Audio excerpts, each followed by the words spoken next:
शहापूर तालुक्यातील शीळ या गावी भजनाचा कार्यक्रम, भजन संध्या या कार्यक्रमामधून रवींद्र महाराज विषय आणि जयवंत महाराज होईल आणि त्यांच्या परिवारासोबत भजनाचा कार्यक्रम आज शुभ सोमवारी। ओम नमः शिवाय, हर हर बोले नमः शिवाय।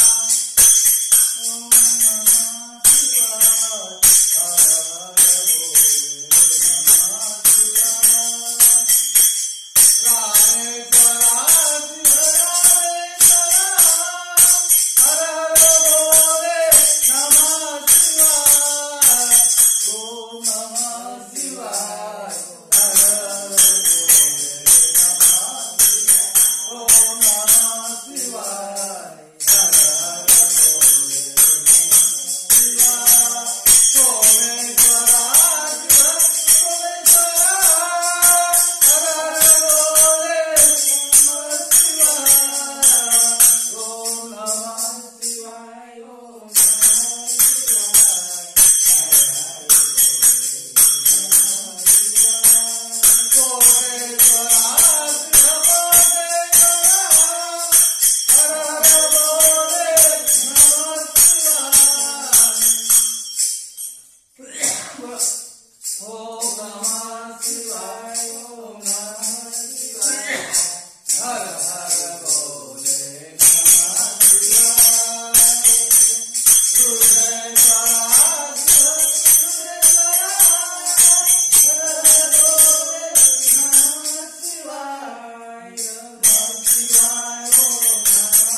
रामेश्वरा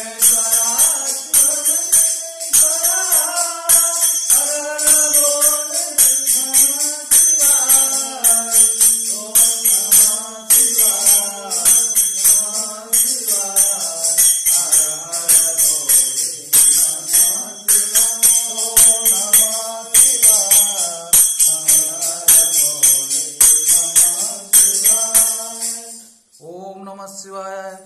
रामकृष्ण हरी। आज शीळ या गावी भजन संध्या या कार्यक्रमामधून बाबा रवींद्र महाराज विषय आणि जयवंत महाराज भोईर शीळ यांच्या परिवारासोबत भजनाचा कार्यक्रम। रामकृष्ण हरी।